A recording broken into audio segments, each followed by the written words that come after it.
Welcome to the Engine House. My name's Cody. I'm your host. And if this is your first time listening, welcome. Thanks for checking us out. We've got a good show lined up for today. Another in-person guest. But before we get started, got to mention a few things.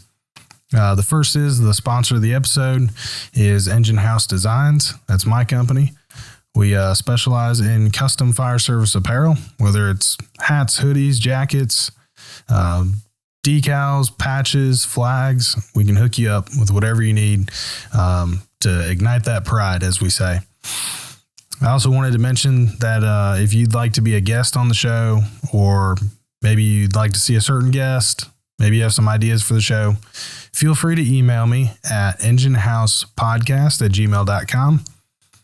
And then, of course, if you like the show, if you've been getting something out of the show, maybe you know someone that would like something about this episode or any particular episode, feel free to share it with them. Subscribe to the channel and hit the notification bell so that you get notified every time a new episode releases. These are the easiest way to, promote and share what we're doing and support the show. And it costs absolutely nothing. So we thank you for checking out this episode and all your support so far. Let's get it started.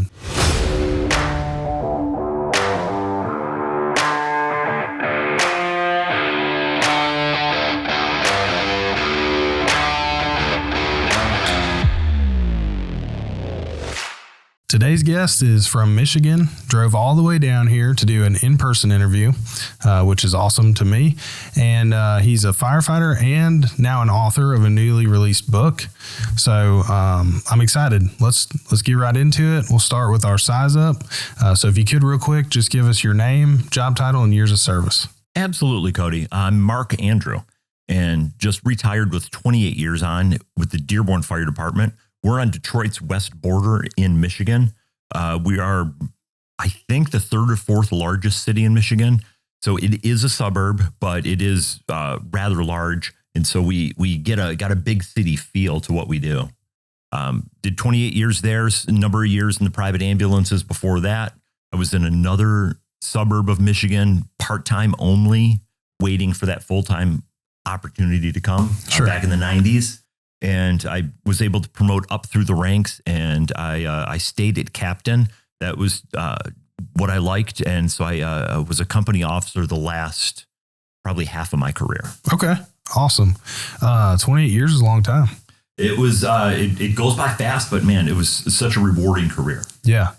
I recently had Mike Nasty from Tip of the Spear Leadership. Yes. I had him on here, and one of the things I asked him, I'll ask you too. In that time frame, is there anything that you regret about your career, whether it's something that you did or something that you wish you would have done? I've got a lot of little regrets, but I wouldn't change them because those mistakes I made were things I was able to make learning experiences from and to become better. So I was happy with the way the career progressed. I ended up in a time where we had enough retirements to where there were, if you studied hard and worked hard, there were promotional opportunities about every 5 years. Yeah. And I loved being a company officer to the point of not writing for any chief's positions when those opportunities came up. I wanted to stay on not only a company level, but I wanted to stay on an engine, not a ladder truck, because I really liked the busyness of the engine. Sure. How many calls a year did y'all run up there? Dearborn does about 18,000, and it's out of 5 stations. Okay. But one of the stations is in an industrial area. And so it's a noticeably slower one just because of the lack of population. But when they get something that's a little bit bigger, the steel mill and an entire automobile factory there. Sure. In fact, 2 of them. They make F-150s and then the F-150 electric Lightnings. Okay. And so it's incredibly large, but they've just got a lot of responsibility. But on that being said, their numbers are a little lower. So the station I was at was probably doing a Monday through Friday, 20 to 25 calls a day. Sure. We have 2 ambulances. my fire truck, and the chief officer. Okay. So just all the stamps in the book at the end of the day, we're probably at about 20 to 25. Yeah. And maybe a touch less on the weekend, some holidays here and there, you catch a break. Okay. So it probably averages down to between 15 and 20 a day. But those weekdays, if you didn't complain unless you did at least 25. Right. Still fairly busy. Yeah, it was. It's a steady department. And like most suburbs in America, and I would assume most big cities in America, it's mostly medical runs. Mm-hmm. And we are known for our low priority medicals. We just have a lot of people that, whether they've recently immigrated to the country, whether they're trending a little older, we do have an aging population. We just had a lot of people that were in need of a 911 service because they just didn't have access to other things. Sure. So we had a lot of people that would call 911 for their daily needs, not just the emergent calls. And so managing that is challenging for a company officer to keep the guys sharp when it's just a pounding of medical runs all day long. Keep them sharp for that one rollover, or the one stabbing, or the one fire. Right. Yeah, absolutely. And I think we have seen a transition in the American Fire Service of where like EMS is sort of becoming like a primary care service for a lot of folks because they don't have that resource elsewhere. Right. There's not only the people that don't have the resource, even if they have the resources, they're just unsure on what to do. They're scared. They're panicked. They saw something on the TV news and now they think they got it. Right. That happens a lot. Some people just think it's easier to have us take them to the hospital. Yeah. Some people think they're getting cut to the front of the line if we take them, which isn't true. And so, it's the stories are the same. From watching your podcast and listening to Mike Nasty and some of the seminars, or just even the fun Instagram, YouTube, firefighter short channels that are out there. Mm-hmm. It's amazing how similar these experiences are across the country. Yeah, it is. So what does early Mark look like? How did Mark get into the fire service? My dad actually worked for the same department I work for. Okay. But I got hired on there totally just by chance. Mm-hmm. Back in the 90s, you only needed a basic EMT. Okay. And then they would put you through an academy, or if you had academy, that would be it. So there were 800 people in a high school gym taking the test. Sure. And, as I progressed through the career, that is whittled down as we increased to paramedic, increased more trainings, looking for people from other departments with more experience. So it kind of whittled down the applicant pool a little bit. Sure. So when I was applying, I'm just going to these test after test, year after year, and then still working in the privates, building up the resume, going back for more certs, got medic. And so I'm building the resume, getting more licenses, and I'm working for the part-time fire department, gaining some resume bits there. Mm-hmm. And then after 7 years of plugging away, Dearborn called. Yeah. And that was where my dad worked. And I applied to Dearborn many times before that. Sure. So I would have gone anywhere. Yeah. But Dearborn was the place that called. And I was really lucky they did, because I got in right when they made the transition from BLS to ALS. And so I was one of the few medics on the job and got to really be thrown in the middle of it. And I loved it. Yeah. Did you grow up going to visit Dad at the fire station? Yes, but I wasn't one of the everyday people. I ran into a few other firefighter sons there that were like the hang out at the station types. Sure. And I would really just do the couple visits a year. Yeah. Or maybe go for him before direct deposit. We'd have to go with him on his paydays. Okay. So that was a little bit more of what I saw. I wasn't really the hangout in the firehouse guy. I was more of, if he's running errands, hey, we're going to stop in here. So I knew the fire station. I absolutely recognized the smell of it. I remember the candy fund, because we had a thing where you sign for it, pay for it at the end of the pay period. Yeah. And so if we had to go pick up his paycheck or had to go fill some forms out, he would just throw the kids in the car and we'd go. So it would be more of that than the physical hanging out, getting to know people. Sure. So you did your 28 years, retired. Yeah. How's retirement? It has been fun because I have just been able to now just focus on this book thing. Sure. Let's see if I can make something of it. Yeah, absolutely. Well, let's dive into that. All right. The book is called Leading Through the Heat. Yeah. It's obviously about leadership in fire service. what drew you to write the book? Actually, it was people like yourself. Okay. The podcasters, the social media people in the fire service. I have really loved and I know there's such a stigma to social media in a lot of the news media.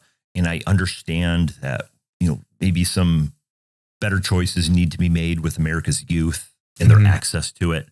But it has done so much for the fire service. Absolutely.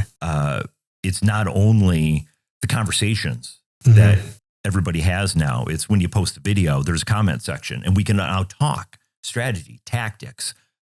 Every house fire's got somebody filming it, and it's posted online. Sure. Every single car rollover is going to have news camera footage or bystander video. So we've got so much data now to come over and do really effective trainings of real life scenarios. Absolutely. That on top of the podcasters like yourself and the content creators like yourself actually getting involved in the deep discussions of fire tactics, fire strategy, fire staffing.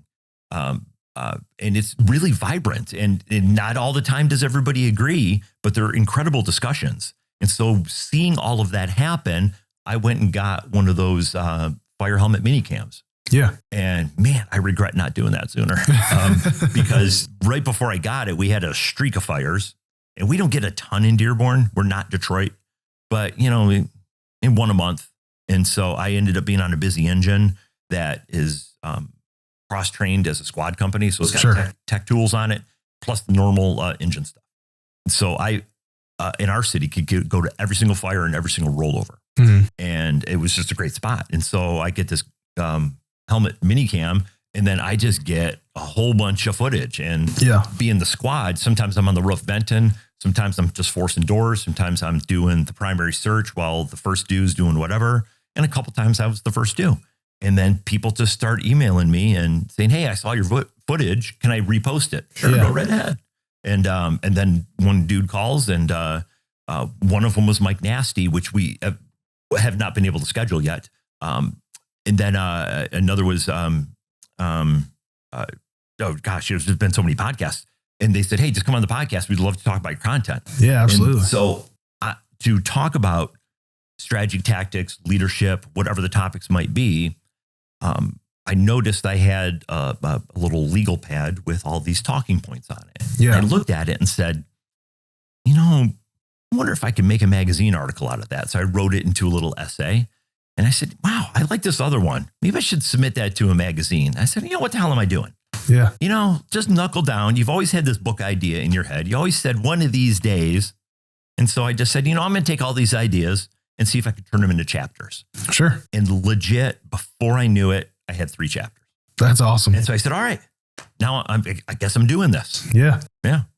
And it's funny that you say that, because I think a lot of us have ideas that we want to do, that we just let sit in the back of our mind. Yes. But we never jump on them. Right. And it's like, you never know unless you try exactly what it's going to turn into. And to pair it off of people outside of the fire service, Elon Musk and Jeff Bezos talk about that all the time. Sure. Just when they were young, I got this idea and I believe in it. And if it doesn't work, I'm at least going to see it through to the end. And then if it doesn't work after trying, then I'll try something else. Yeah. But yeah, you got to get out there and trust yourself and hustle and grind and put the work in and do those things. And and Bezos talks a ton about, everybody in the world thought I was an idiot for selling books out of my garage in a small little house where I had to take a second mortgage out. And if this doesn't work, I'm legitimately homeless. Yeah. And it worked. Yeah. Well, that's the reality of business too. And business is so many things these days, selling books, doing a podcast, actual entrepreneurship with, like we sell apparel. And that's the reality of the business is now that you've put the idea in place, it's like, there's some risks that come into play, and you take big risks to get big rewards. And sometimes you get big, not rewards. Yeah, for sure. I know. And that's why just in terms of, political issues, I tend to be supportive of entrepreneurs, including in the way our government taxes them. Yeah, sure. I've always found it odd that people out there creating stuff are seen as the haves, and they need to be taxed at a higher rate because they've made good decisions or they've succeeded with ideas. Right. I've never been able to wrap my mind around that. Yeah. Yeah, I agree. And you know, not to get political, but of course, yeah. You want a tax break because you're sitting on your couch doing nothing. Sure. And we see that in Dearborn. Our entire city exists because the Ford Motor Company sells cars and pickup trucks. Sure. I wouldn't have a job if it wasn't for them selling product. Right. And it all started because a dude said, I think I can make this little 1-cylinder motor and I could distill kerosene into a different blend called gasoline. Yeah. And I think I could drive it with this stick down Larned Avenue, which is 10 miles up the road from where I live. And Henry Ford's house was actually not far from where I live right now. And he just drove a hand cart down a road. And then a couple years later, he's one of the richest guys in the world. Yeah. And look at what we got now. Because of an idea. And it's an entire world of transportation is opened up. Absolutely. And freedom of movement. It's insane. Yeah. Well, I mean, so far so good on the book.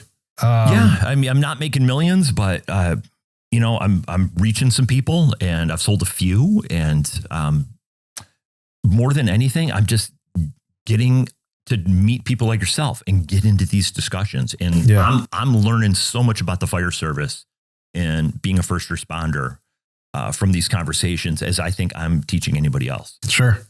How do you go about publishing a book? What's the process like? That was difficult. I ended up going through, it's called author subsidized publishing. So it's like pay for play. Okay. I tried a bunch of traditional publishers. They all turned me down. I tried literary agents and they all turned me down, and they were all nice about it. Nobody was rude, but they all said, it's first time.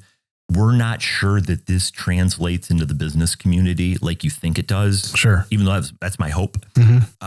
So we think it's a little niche for us. And so after like 4 months of just cold calling people and making submissions, I decided to try self-publishing. And so I got on Amazon. Has got an upload site, and the nationwide wholesaler of books called Ingram, and they have an upload site.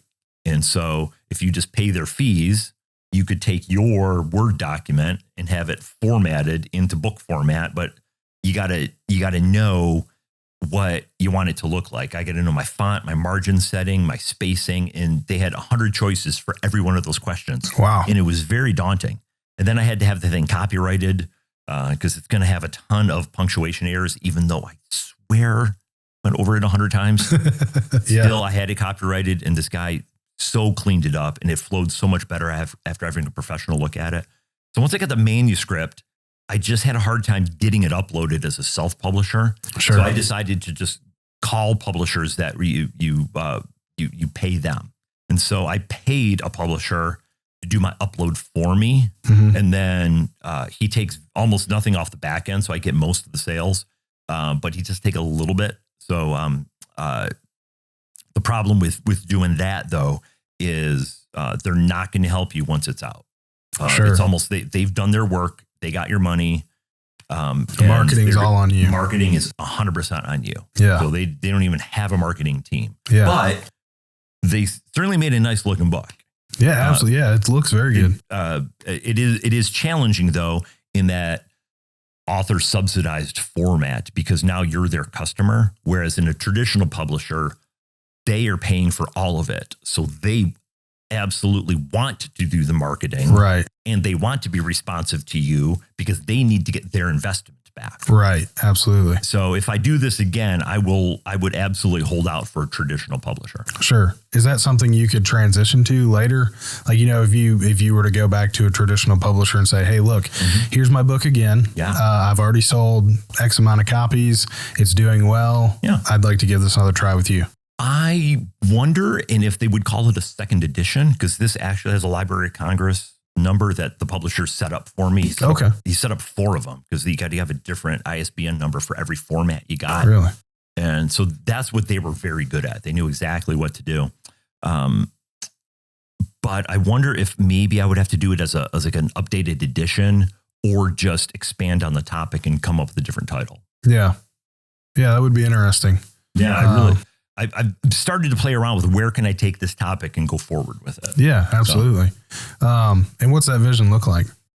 What I was hoping it would look like would be taken seriously as a real book for real firefighters and business people that are interested in leadership. Sure. What I didn't want, because there's a third thing with publishing, and it's called vanity publishing. Mm-hmm.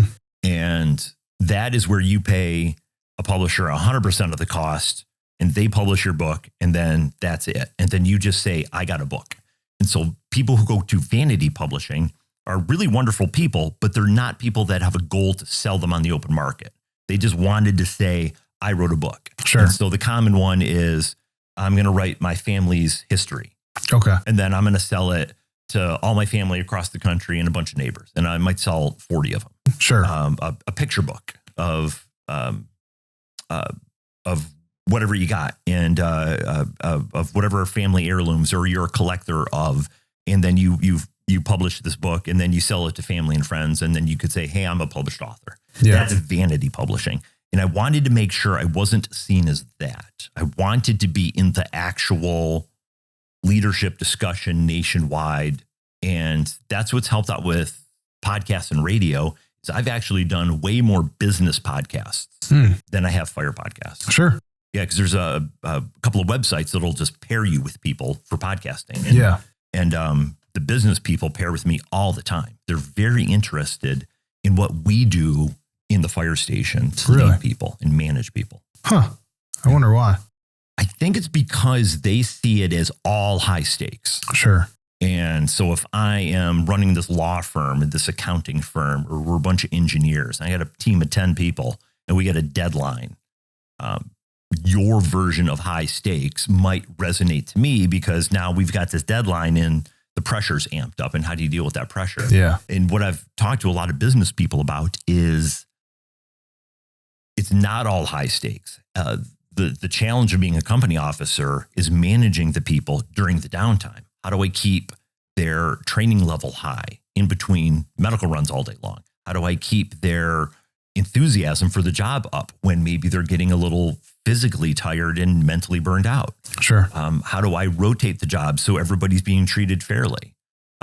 And how do I keep that morale going forward so we're ready to go when there is a fire or there is a car rollover or something like that? Yeah. So that's what the business people are really interested in is that conversation of an insight into how do you lead people in high stakes environments, but then how do you just inspire them on a day to day?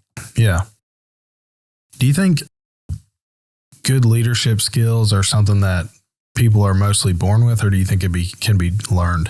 I think it absolutely can be learned because I didn't think I had it in me until I just started working at places. And all of a sudden I'm working a job before the fire service and this had horrible bosses. And I realized one of the reasons why was what's the way to put it? The supervisor job paid less than what you would make if you had like 4 years on the job. So all of the top senior people working at this company who were loading bags in an airline and parking planes were the most talented people would never take the supervisor job to be a pay cut. So the people who did take the job just took it so they could have a title. But they didn't have an understanding of the job because they only worked there for 2 years. And so they're giving me orders that don't match with the flight schedule and the bag schedule and the directions of where the terminals are to what planes coming in what order. And so I noticed that they just had a lack of understanding of what I do in any way whatsoever. And they're trying to manage me. And if I didn't do it their way, then I was in trouble. Yeah. That was the first instance where I said, wow, there's got to be a better way to lead people. Yeah. And then I got into the fire service and I got this boss and he's great. I get this boss who's great, but he's got a couple of traits that are really poisoning the crew and not motivating people. Yeah. But like when the chips are down, he's good. Yeah. And then I had some bosses that were just completely disconnected. and had no clue what was going on. Yeah. And so I said, wow, there's got to be a better way to do this. Yeah. And I found myself at about the 1 or 2 year mark, always talking with the firefighters they came up the line with and hired on with about that. And we were always sharing stories of, hey, we had this scene and it went really well. Here's what the boss did. Yeah. Hey, I had this boss and it didn't go well. And another guy would say, you know what? If I ever get a chance to be a lieutenant, here's the way I'm going to do it. Sure. And then I started having those conversations and they just lasted throughout my entire career. I chose to work with the Teal Valhalla project because I believe in their mission. When they reached out and asked me to become an affiliate, I was excited because they're doing great things. They're helping people's legacy live on and bringing joy back to some of these families that have lost very monumental people in their life. I chose the "Don't Let the Hard Days Win" shirt because I think it's a message that a lot of us need to hear. And you can take it how you will. We all have hard days, whether it's mental health or have a lot of work to do or I'm tired. We all have hard days. I think it's a very important message for all of us to hear and for us to tell our kids and people around us that we care about. Can't let the hard days win. From that mental health aspect, if you let the hard days win, there's a lot of people that are going to miss you, and we need you here. And that's just the truth. I've done a couple episodes on that, and that's not the main point of my podcast. But, being someone who grew up being raised by my grandparents as a big part of my life, it was kind of that we don't talk about it, but we need to talk about it because the truth is people are killing themselves. Dads, husbands, moms, cousins, they're dying at their own hands because of stuff that we praised them for. Because those hard days won because they didn't feel like they had anybody. That's the truth. That's, if you need help, go get it. Like I said, that's for everybody. Just because something's hard, you can't let it win. If there's something you need to do it. Take care of business, It's just a good reminder all around. And I picked this shirt because I think that no matter who reads the back of it is gonna get the message. Like I said, I don't know what's making your day hard, but figure it out. Don't let it win. Y'all can use code ENGINEHOUSE at checkout. That will save you some money. And you're also helping the cause. Like I said, it's not just a shirt, man. It's got nothing to do with me. It's about bringing happiness and joy back to some families that lost everything. And it's about, helping other families so they don't lose everything. Yeah. And so by the time I had 15 on, that was about the time you get close to lieutenant. And so I tested every time. So I put in for lieutenant again, and my written score was decent. And so my interview score was decent. So it looks like this is the year I'm going to make lieutenant. I had already came in with this mental inventory of things I wanted to do and things I did not want to do. But it was built on 15 years of just observing and learning. Sure. In your book, you talk about bad bosses and the lessons that can be learned from bad bosses. Yep. What do you think the most valuable lesson that you learned from a bad boss was? For me, the one that stuck the most was probably being present. I didn't like the bosses that would go hang in their office all day and I would never see them. Sure. It was always annoying whenever they would have a problem and say, what are you guys doing? You mean, what are we doing? We've been doing it this way for months. Nobody came and told me. Well, it's because you're hiding in your freaking room all day long. Yeah. So you had to be present. You had to be participating on the team. You had to be with the guys, or else you're not going to know what their needs are. Whether it's training or whether it's equipment or supplies or their mood or their morale. You just got to be available to them. And I don't need to micromanage them, but I got to be available. I got to get out of that office and walk around. Got to get out of the fire truck, get on those medical scenes, supervise. And the other was the decisiveness. Sure. I could not stand when officers could not make a decision. It drove me crazy. So I absolutely wanted on scenes to be free to make decisions. And then if it's wrong, chief's going to call me in the office. He's going to let me have it. Yeah. But if I'm right, then at least the crew sees I'm not going to keep them hanging in a high stakes environment, waiting for me to go check with somebody else. Absolutely. And you talk about being present, but not micromanaging. How do you create that presence without, making them feel micromanaged? That took some time. I way overdid it. I wasn't micromanaging, but I was doing too much when I first got promoted to lieutenant. I, on the medical runs would hop in the back of the ambulance. Here, I'll grab the BP guys. Sure. And, They said, no, we got it, Lou. I said, no, let me pitch in. I want to pitch in because I wanted them to see that I'm going to be with them and I'm going to be available. And I got medic skills too. And you can trust me when the chips are down. And then I get like a couple of months in and I said, man, I think I'm really getting these guys' nerves. And then I just started occurring to me, they're right. I'm doing too much. Yeah. And so on the basic medical run, I just stand in the background. I'm standing right there, side door of the ambulance. How you guys doing? All right, great. Did you guys think about this? Perfect. Thanks, guys. All right. And then if the young guy needs help with the patient assessment or he's missing something I think he should pick up on, I'll throw out an idea. But 99% of the time, kept my mouth shut and just watched, chat and conversation a little bit. Ask them, what are you guys seeing? And then good idea. I like that. And then so I'm giving them feedback, but I wasn't physically doing stuff. Yeah. Because what I found out was I was not only, they were thinking I didn't trust them, they were also not getting the reps in the physical things that I was taking over. Right. So I had to figure out what's that middle ground. I don't want to be the boss with this code open, goes, fire's in there, guys.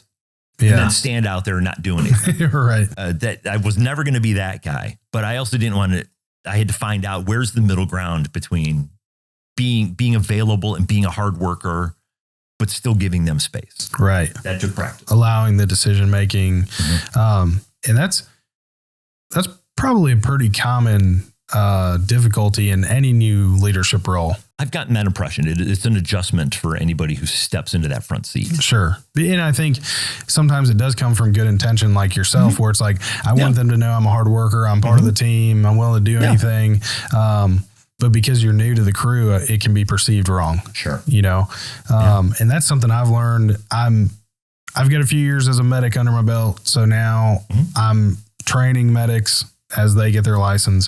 And at first it was the same way, like I'm gung ho, here's what we're doing. Right. But they do get more out of it when you kind of step back and just observe and let them mess up a little bit, and then that's what I always tell my guys is like, I'm not going to let you kill anybody. That's what I'm here for. But I'm going to let you mess up, and then we'll talk about it.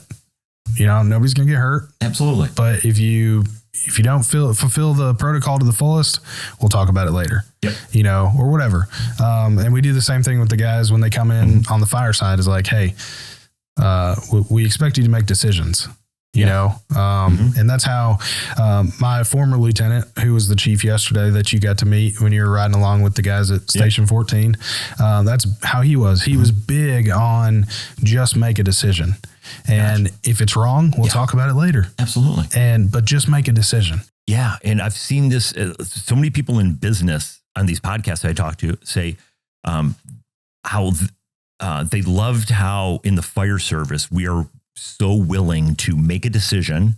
And if it doesn't work, then just change your tactics. We'll try something else. Right. If I go force this door and it's not going, we'll just go to the side door. Yeah. If I want to get up on this roof and there's some stability issues, that's okay. I could just bring in an aerial and work off the aerial. There's always a backup plan. Yeah. I can make an adjustment, but what I can't do is recover from standing there for 3 minutes, not making a decision. Right.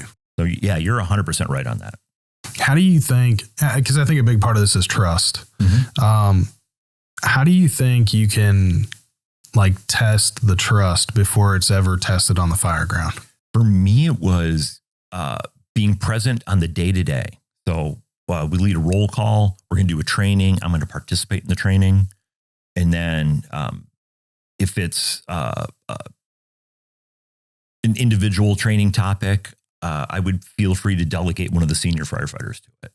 And then I would just physically ask them, hey, the young guy needs this, this, and this.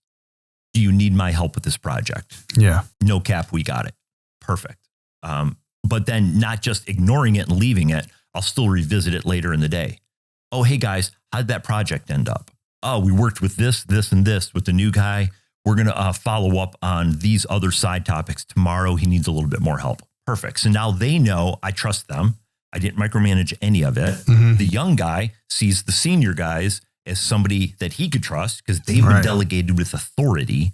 And I'm not micromanaging, but I'm still being present enough to get the follow-up so they know I care about what happened. Mm-hmm. Now, if there is an equipment issue, a training issue, I could then be their advocate to the administration because now I've got that information. Sure. Because too often I'll see the company officer this happened a lot back in the day, just hang out in the office all day.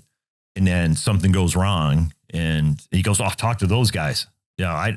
I didn't know this was happening. Yeah. And it's always rubbed me the wrong way. The boss has got to talk to you. You're the boss of these people. Right. Just because you delegated all of it and didn't follow up doesn't excuse their stuff, but it certainly doesn't get you off the hook either. Sure. Well, and it kind of starts with the little things too, right? If you come in and you start sweeping or mopping without being told, and then it grows on that where, hey, today we need to do this. And it starts getting done without being told. Like you kind of grow that trust because you see the things being done or the things delegated getting done. And like you said, you revisit it, make sure it's done. That builds trust with you and the guys know that you trust them. And of course, on the other side, if they come to you and ask for something and it gets handled, they know they can trust you. Because we talk a lot about how the little things transition into the big things. So, all the time. If you can't take the trash out at the station, how do I know that you're going to be able to throw the ladder correctly or cut the hole correctly on the fireground? Exactly. Yeah, it happens constantly with that. Which is, I had a chance to do some law enforcement podcasts and they all said the same thing. You guys are lucky because we just do our roll call and we hop in our cop cars and we drive all through the county. You guys actually come in and then work together as a team, clean the station for the day. Yeah. Then you work together as a team to cook a lunch and a dinner. And you work together as a team to go train with your ladders or your jaws of life or your saws. Yeah. So you've got hours and hours of team building exercises before a run comes in. Sure. Whereas we have one training week twice a year.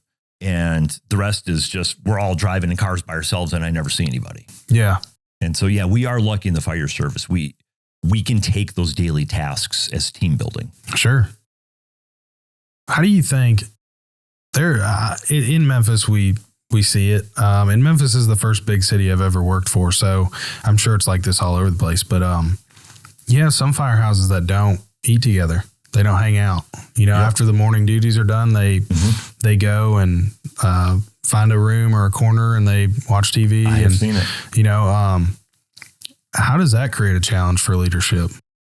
I never liked that dynamic of a crew. So I led crews where we encouraged people to hang out.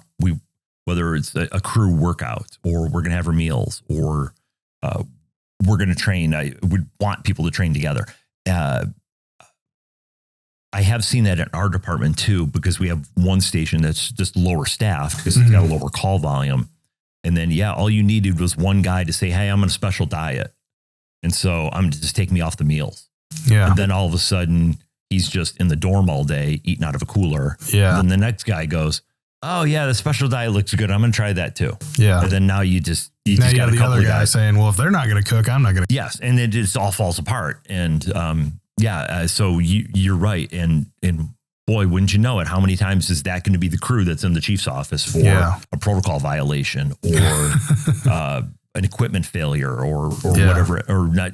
Yeah. Just whatever could go wrong in a fire scene. It's inevitably going to be them. Yeah. How do you change that call? Let's say you're newly promoted. You show up to a house that has this issue of disconnection, whatever. And how do you change that culture without becoming seen as overbearing or micromanaging? I guess I've never had to face the entire crew being disconnected, but when I've got a person who's disconnected, I've just sparked up a personal conversation with them. Sure. And hopefully over the course of a few work rounds or sets, we're able to get to know each other a little bit better. Sure. And so I've tried it from just the personality issue of just building friendships and building relationships. Sure. to let them know that they've got a trust here. Now, if somebody's like one dude's training for the Detroit Free Press Marathon, all right, he's going to be on his runs a little bit longer at this time of the day. We're going to give him this month, going to have some alone time. Sure. That's fine. Or this dude just had a baby.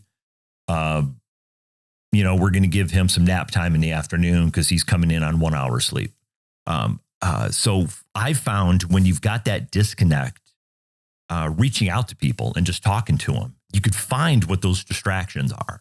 Yeah. And it goes the same for discipline too. If somebody has made a mistake or two mistakes, I found that just the personal connection of looking them in the eye, man to man, and just saying, hey, what's going on? You don't seem yourself lately. Sure. And then just get in a conversation and just work through it. And if it's not going to be me, pick somebody of their seniority to do it. Sure. And then now it's peer to peer. Maybe someone they're more comfortable Absolutely. with, Yeah. I recently spoke with 2 lieutenants that I kind of grew up under. I learned a lot from them.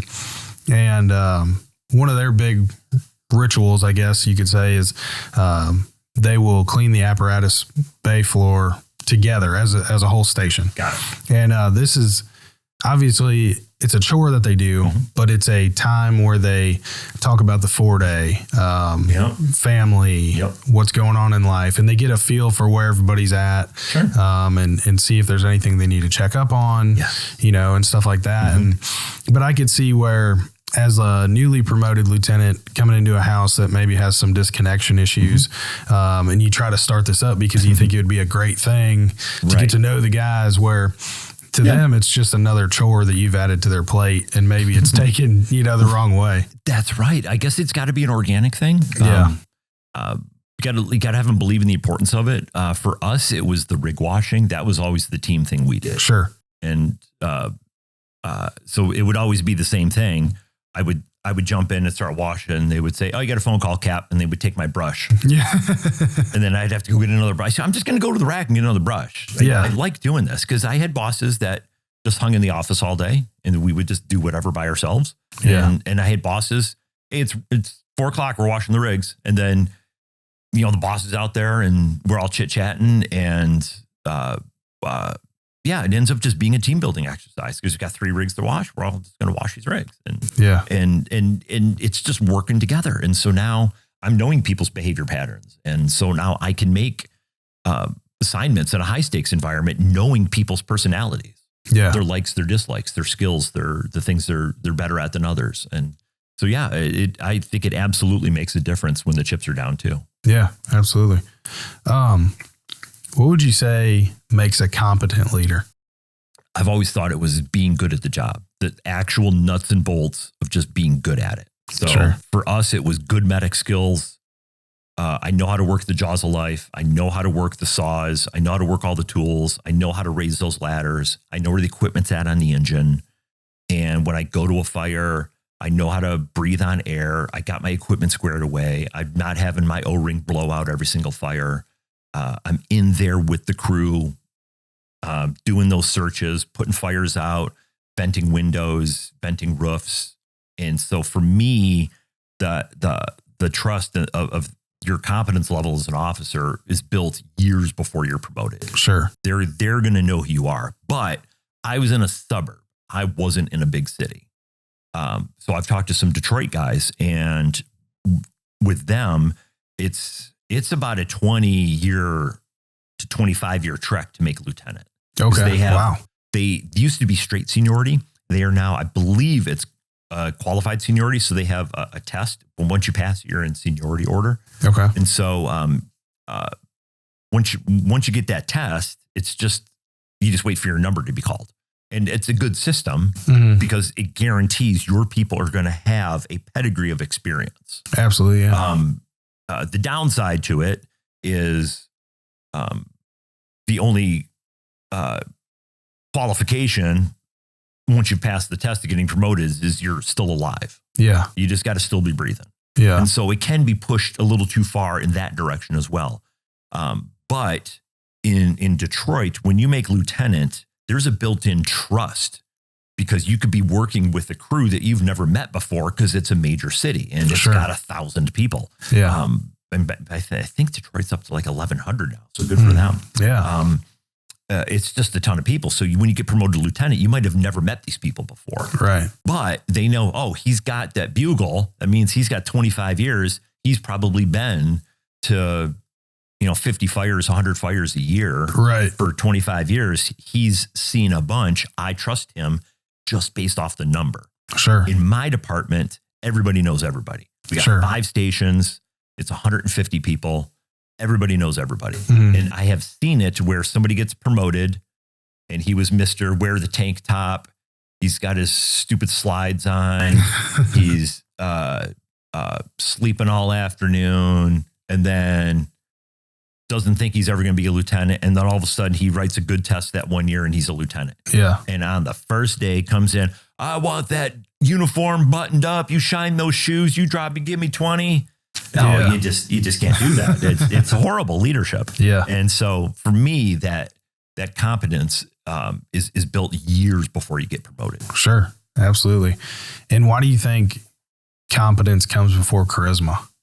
You could have a really charismatic lieutenant that makes you feel good. Absolutely. And, and we've had a few of them in our department. I can think of some guys that just salty dog fireman dudes. Yeah. And they just looked at the part and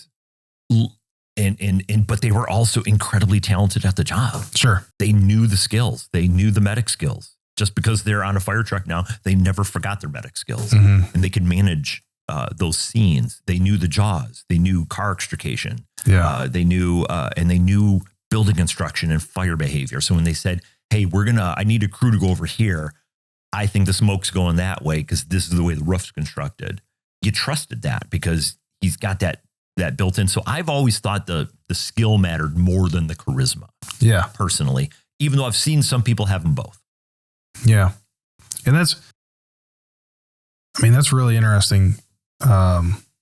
So Detroit's lieutenant's test is basically pass or fail. The last I heard it was, I don't know the specifics of their most current labor contract, but I thought it was. That's really interesting. Yeah. And they just got it for like 100 years. It was just straight seniority. Yeah. Because they may be the only department. They're the only department I've heard of that does it that way. Mostly your ranking is based on your score. Yes. And so, but that's really interesting that they do it that way. The last I heard now they could have changed things this last labor contract, but I thought that's the way they were doing it. Sure. But it's baked. Their system is so unique to what they do because, and fires are a little bit down now, but for a while they were getting, 30 structure fires a day. Sure. And that was when they were taking layoffs and going through a bankruptcy and so everybody's running all the time. And they get so many arsons. Sure. And it just is so unique to their neighborhood that they didn't want a testing company coming in teaching theory. Yeah. They want it to be all about their district, their houses, their population, and their call volume. Yeah. And that makes sense, right? Because it does. And it works for them because they're so good at what they do. Yeah. They work like a machine at a fireground. Yeah. They almost never talk on the radio. Yeah. Whereas our department, everything's on the radio. Sure. Because I don't have those standing orders for every single riding position on the rig. Sure. In Detroit, it's just clockwork. They just go. Sure. And see, that's where we're fortunate. Each seat has a list of assignments or a specific task you're supposed to complete. And, so we do, for the most part, we will have little to no radio traffic. A lot of the old school chiefs prefer that you don't say anything on the radio because the more radio chatter there is, the more listeners there are. Oh. And you may draw bad attention to yourself. Huh. If there's a lot of radio, because it's no secret, so I feel safe saying this, but when a fire comes out, everybody can see it on the MDT. Yeah. And it gives the talk group. All right. So that's your Fireground channel. Yeah. And then everyone in the city is going to change to that Fireground channel because they want to listen to what's going on. Exactly. And so if you have a bunch of chatter about, hey, I'm ready for water, and then 10 seconds later, hey, I'm ready for water. Hey, I'm ready for water. Now it sounds like it's going bad. Right. And then people start talking and texting, and then it's more people are listening. So a lot of the old school chiefs are like, hey, man, if it's something you can holler to me across the yard, just holler to me across the yard. I don't have to, you don't have to say it on the radio. But yeah. Man, I do find that really interesting that they have done it that way in the past. We'll say it that way. Yeah. And I think, Hey, y'all, I want to take a quick break to just say thank you for all the support that we have received so far on this journey. Within a couple of months, we had already surpassed 120 subscribers, which is awesome. We're glad that y'all are not only liking the content, but engaging, and you want to see more, obviously, or you wouldn't subscribe. If that's not you, make sure you subscribe and get notified every time a new episode drops. And also, if you'd like to support the show in another way, we do offer sponsorship packages from as cheap as $50 an episode. You can sponsor the Engine House and get your company's name or organization's name out there to all of the listeners. If you'd like, you can sponsor one episode, or you could sponsor multiple episodes, or you could commit to a reoccurring sponsorship that we'll send you an invoice and you can pay that way. We are offering a deal right now where if you commit to 4 episodes or more, or to the reoccurring series, that you can save 25% on that sponsorship package. We also include additional add-ons such as a dedicated Instagram post, or maybe you're about to run a promotion for Black Friday, 4th of July, Memorial Day, whatever it is, we can include that promotion on an episode or a post. So if that's something you feel led to do, sponsoring the episode, reach out to me at enginehousepodcast@gmail.com and we will get you hooked up. Thank you. do you think that really prepares them? I mean, you have that built-in trust, and a lot of times we say, well, you'll never really be ready when the day comes to be an officer. Right. But I find it really hard to believe that if you have 25 years on, that you're not at least somewhat ready to. Yes, their system works so well for them. Yeah. But once again, it's a really unique department. They only went medical first responder like 7-8 years ago. Mm-hmm. It wasn't that. It might have been 10 years ago. And they only just now started prioritizing hiring people with basic or medic. Yeah. And they're now fully integrating and doing a 12 and 12 for their new hires, 12 in the ambulance, 12 in the fire truck. Sure. And so now, because their engines, to keep their call volume up and to provide a good service, because for the longest time they were separate. And if you ran out of ambulances, they just stacked the call. Mm-hmm. So now they send the fire truck like every other city in America does, and they can at least get some medical assessments and treatments going while we're waiting for an ambulance to free up. Yeah. But now the system they have now is going to provide experienced EMTs and medics on those fire trucks that have been on an ambulance as well. Sure. And so their system works really, really well for them. Okay. And you had roughly about 14 years when you got promoted?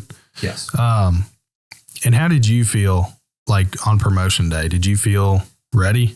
Yes, I did. I absolutely was looking forward to it. I knew I was going to make some mistakes. I was prepared to do that. But yeah, it was the promotion I looked forward to the most. I ended up not liking being an engineer. Oh, really? Yes. No, it was, I enjoyed being a senior firefighter more than that, but I'm glad I did it. Sure. It's not about fun. It's about learning the steps of the job. And so I was a better lieutenant because I drove a fire truck for 5 years. A lot of people say that. Yeah. I got to watch fire behavior from the street. I got to learn this rig intimately. So now when I'm the lieutenant, if my engineer has a mechanical problem or a pump problem, maybe it's something I've troubleshot in the past. Sure. And I could then guide the solution. Yeah. It really made me a better lieutenant. Man, it's so funny you said that is verbatim what most drivers say on the job is, you know, about the fire behavior, about the rig. I mean, everybody says it, you know. I did not like being on the outside of the fires, pulling levers and dragging hose around. I wanted to be inside. Yeah. Or up on the roof.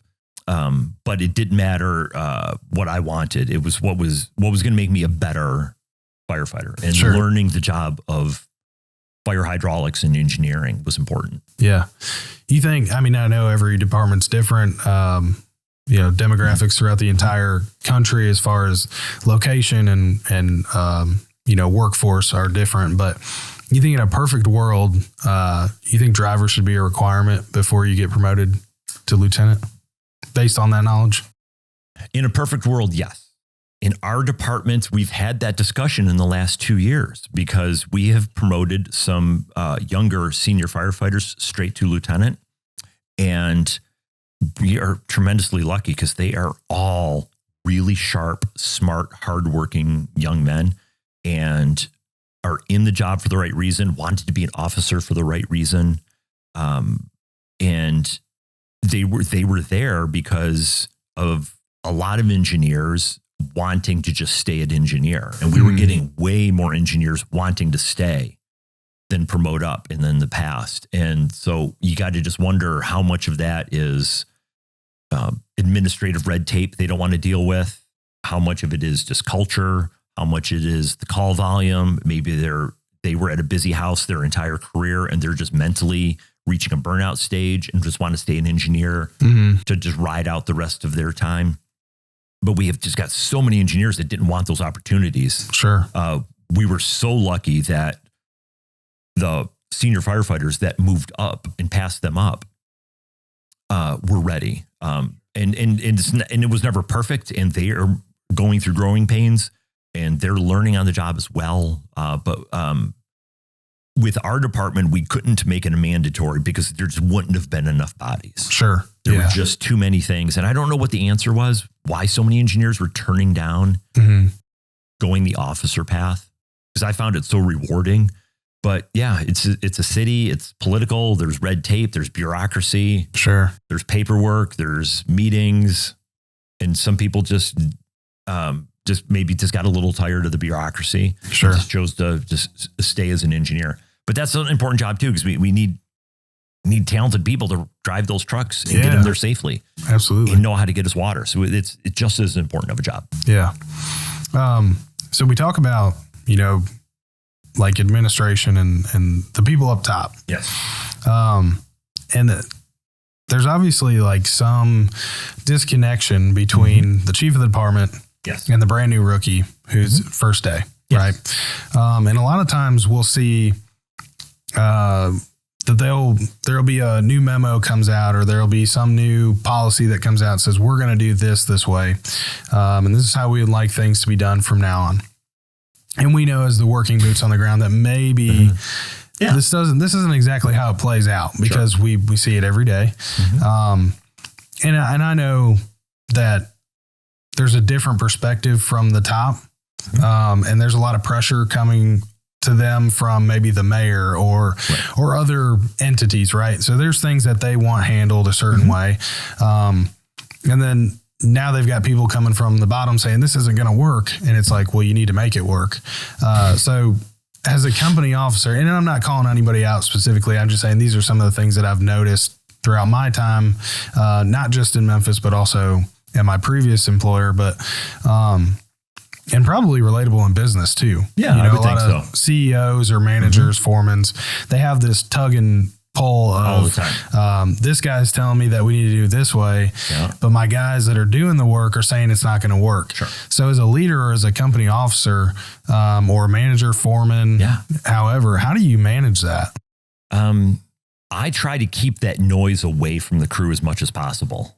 And then if there is a policy, and then I argued for our side of it, and then the chief says, I listened to what you said, we're doing it this way.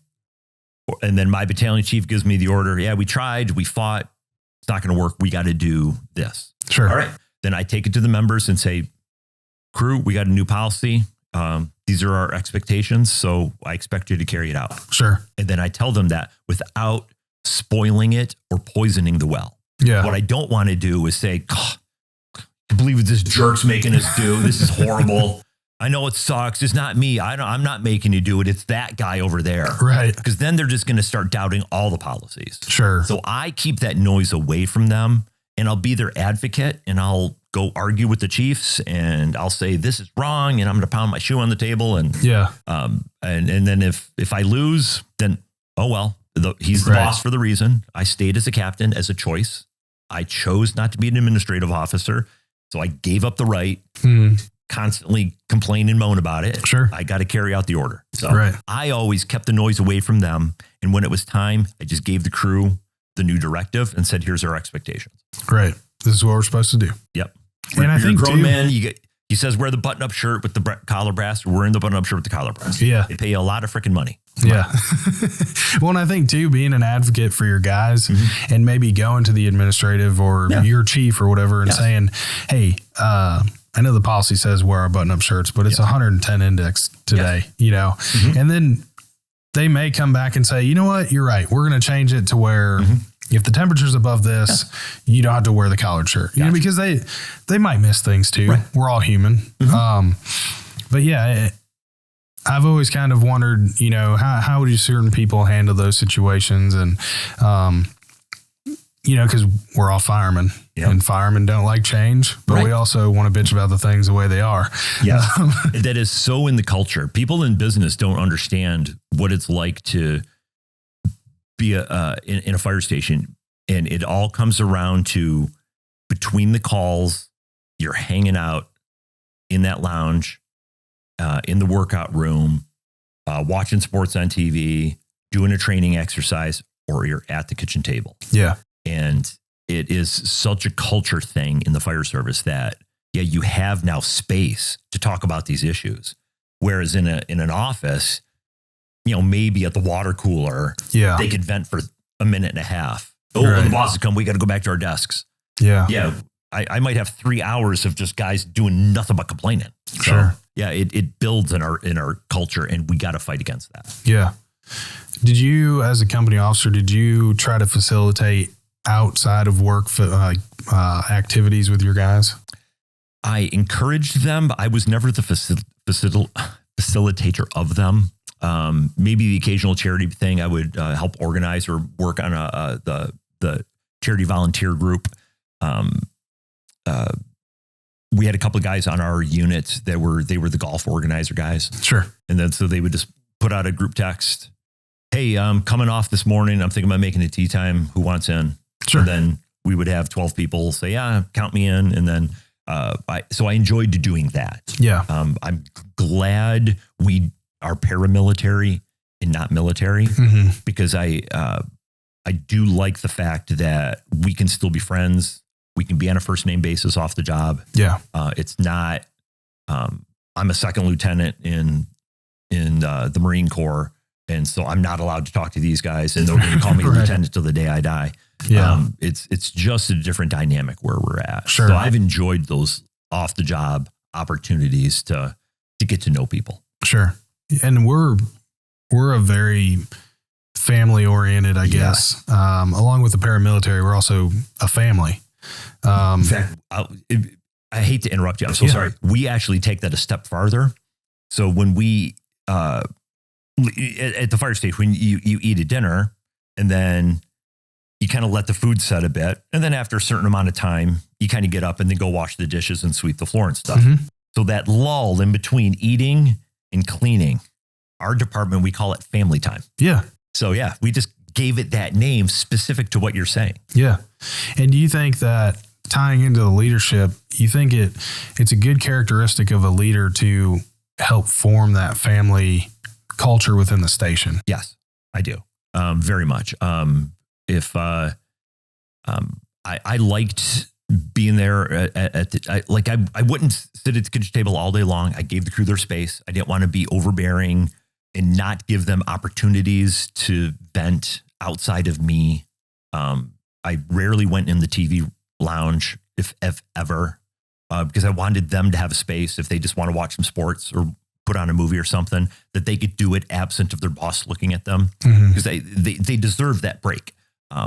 But at the kitchen table in the morning, or maybe while the cook's making lunch or something like that, or the after dinner, I did enjoy the coming together of the crew.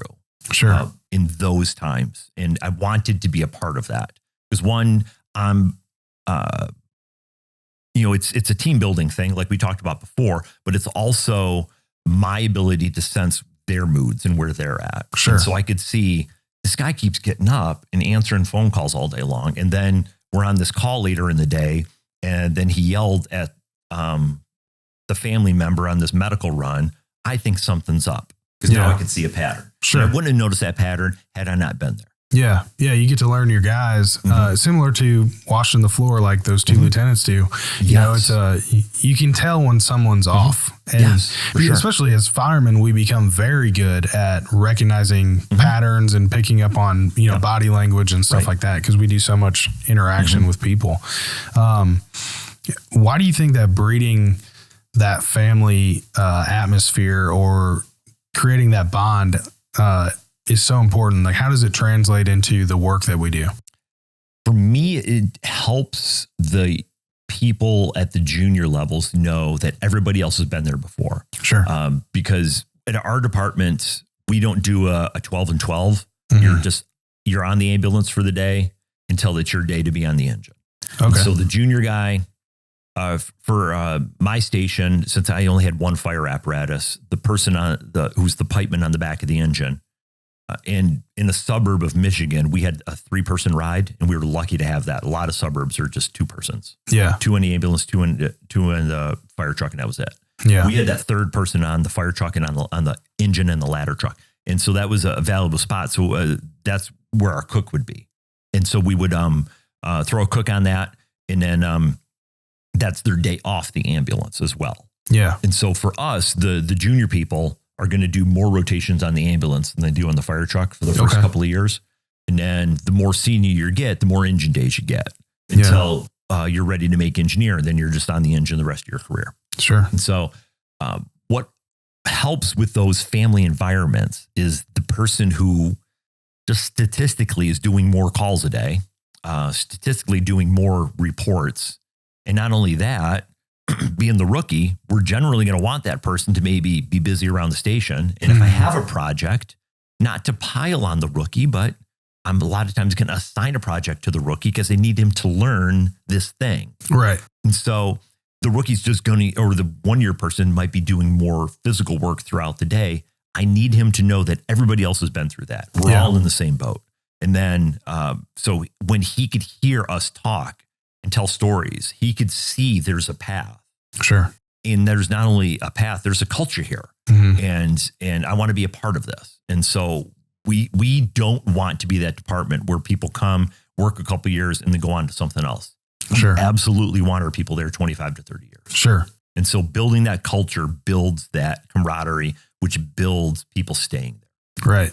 And it kind of, it builds almost a, what's the word? There's like a prestige to being accepted into the family.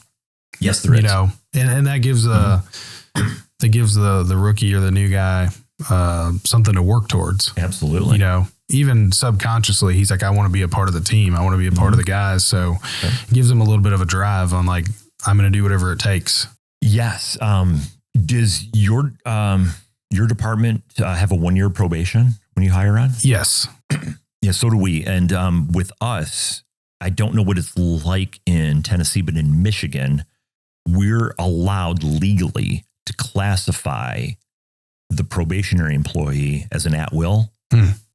And then once they get 1 year on, they're now a sworn union member, full protected employee. Yeah, that's how we are too. Gotcha. So they've got no union protection until that 1 year is over. And we have limited union protection. We can file grievances on their behalf. We could advocate on their behalf, but it's incredibly difficult in a disciplinary thing to get somebody's job back on probation because the city technically classifies them as an applicant. Oh. So they could just say, hey, your 1 year application process is not being approved. We're going to go ahead and just move on. Oh. And so getting that year on is not only an achievement of just, hey, I worked really hard for a year and I did this thing that I'm proud of. Yeah. There's an actual logistical thing to it. Sure. That they want to achieve this goal. So now they want to work hard for that year because there's a tangible benefit at the end. I'm now a sworn member. Right. And like at any moment, if I mess up, I could be gone. Right. And we almost never fire people. We've been so lucky. We hired so many talented young people. It's exceedingly rare somebody doesn't work out. Sure. We're the same. Gotcha. The thing that gets most guys is like EMS licensure.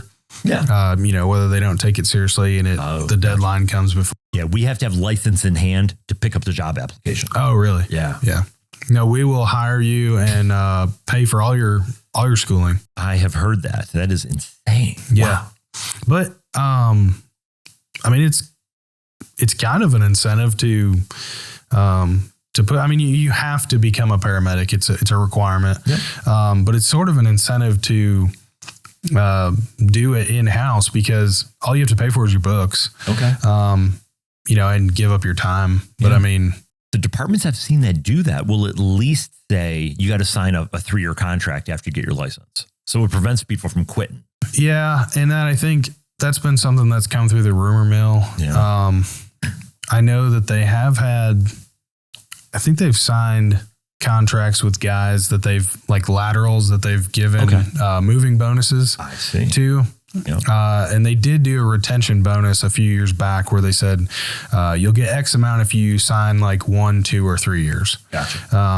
And so they did try that. But since moving we created BLS units. We took some that were ALS and made them BLS, and we took those paramedics and put them on fire equipment. So they're on fire equipment only. Gotcha. And that's created more retention than I think that bonus did, which is good. All right. So if you're taking and you're wearing guys out constantly, and then you're putting them in positions where they're not being beat up so bad. So now they're not looking for an exit anymore. Got it. But man, before we kind of turn this into a wrap up, is there anything else that you would like to throw out there about leadership or any tips or tricks for maybe upcoming leaders or current leaders, business or fire service? For me, a lot of it was really just enjoying the job.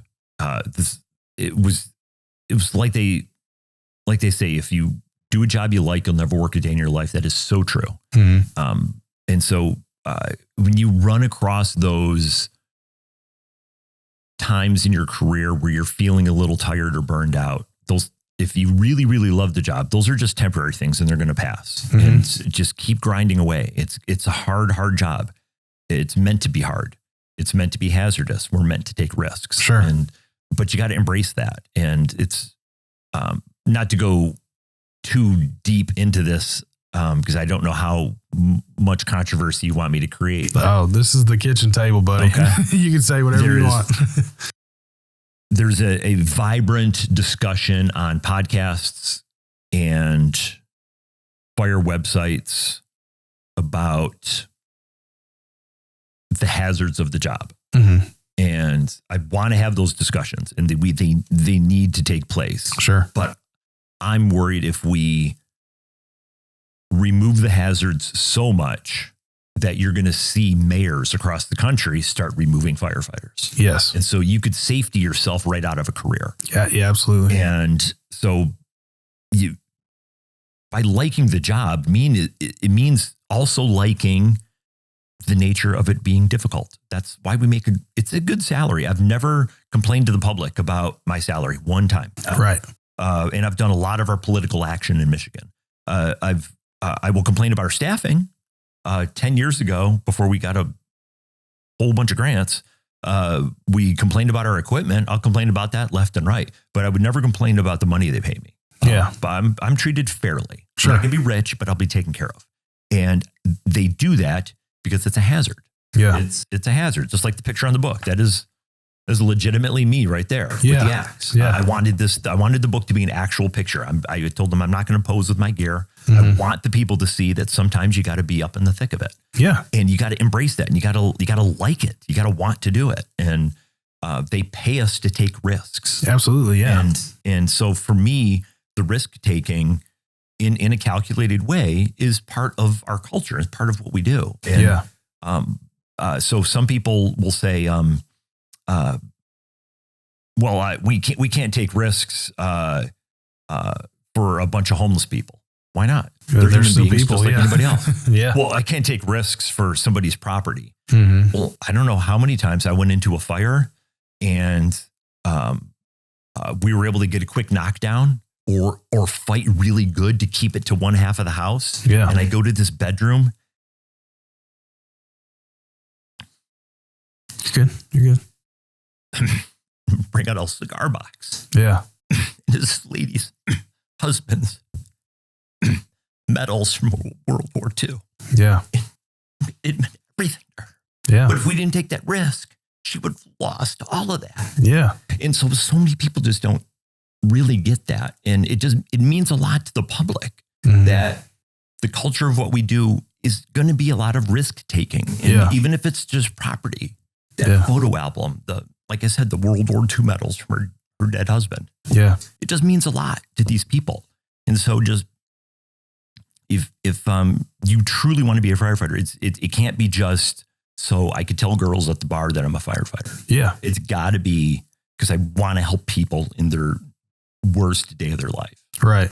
And so I'm all for the talk of the safety culture. We need to have these discussions, and I want to absolutely do our job as safe as possible. But whether it's,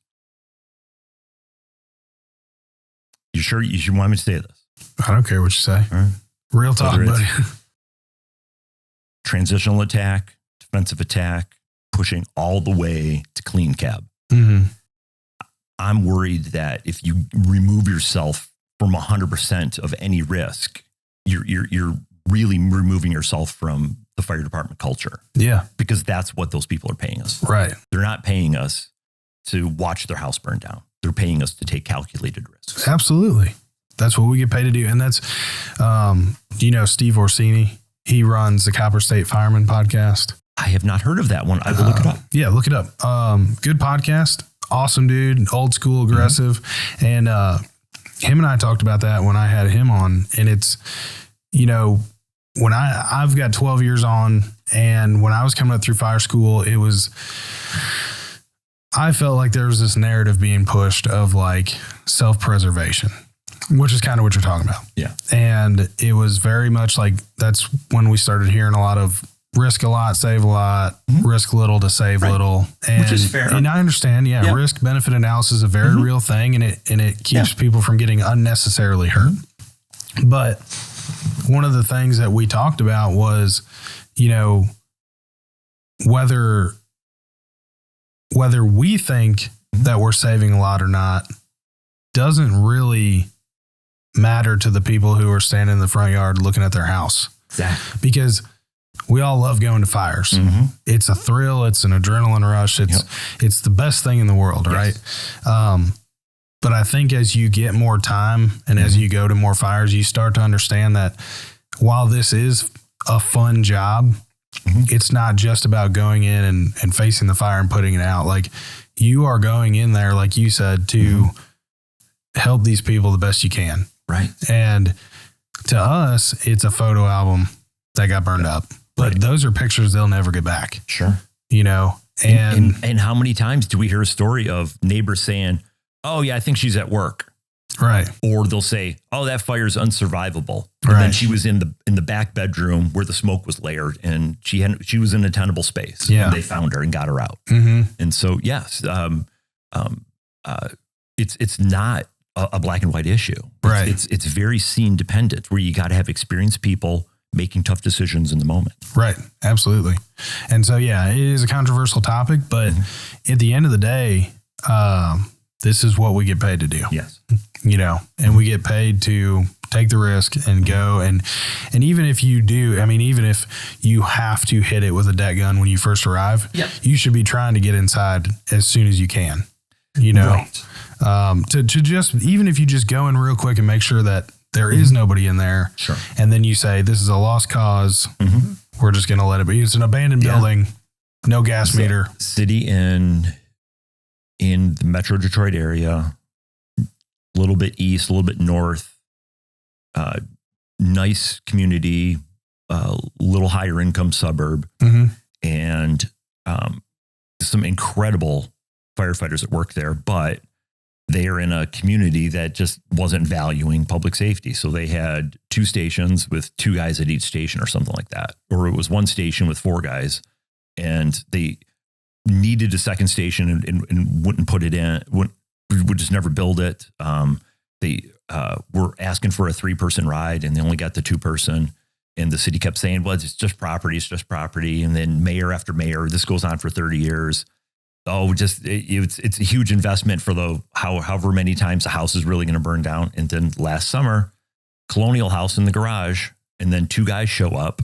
They're waiting for their mutual aid, but the first closest mutual aids, they're on a car accident, so they're not coming. So now these 2 guys are doing yeoman's work, trying to set up a water supply on a fully involved Colonial attached garage house or garage fire that's going to be a house fire in about 30 seconds to a minute. And so they're trying to hit it with hand lines, but then they're out of water. These 2 guys got to go get a hydrant. By the time the mutual aid arrived, you got a house fire. And by the time they go in with the new construction, they've got gusset plate roofs that are collapsing in. Right. They lost the entire 4,000 square foot Colonial house. Sure. And then, of course, all the politicians that are on the news, well, we had no idea the staffing was this short. We're going to take action. And I promised the voters we're going to launch a blue ribbon committee to get to the bottom of this. And it's just all, it's all a bunch of just noise. The firefighters have been yelling.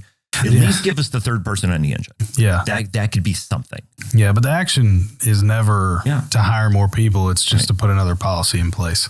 So they saw in real time what you were saying. It's all well and good, but then when you do lose that entire house burned to the foundation. And what's that city council person going to tell that homeowner who's been paying taxes their whole life? Right. I'm sorry you gave us $3,000 a year in taxes for the last 30 years. And this is what we gave you in return. Right. Oops. It's just unfortunate it's got to happen, but it did happen, and it's so sad. It's a major disservice. Well, about your book. Gotcha. Tell us where we can find it. Is it a physical copy only? Is there a download? There is a e-download on Barnes & Noble and Amazon. The rest of the booksellers sell it as a paperback. So on Amazon, Barnes & Noble, you can get it as a paperback or an e. I'm still working with the publisher to get the hardcover out. And then, it's downloadable from there or the paperback. Awesome. And I will put links in the description. To Amazon, Barnes & Noble. Excellent. Whichever you'd like. What about contacting you? Social media, website? I've been posting on Instagram. It's Mark DB on Fire. So I've got stuff about the book. I've got leadership tips. I got some helmet cam on there. And then I've got a Twitter or an X.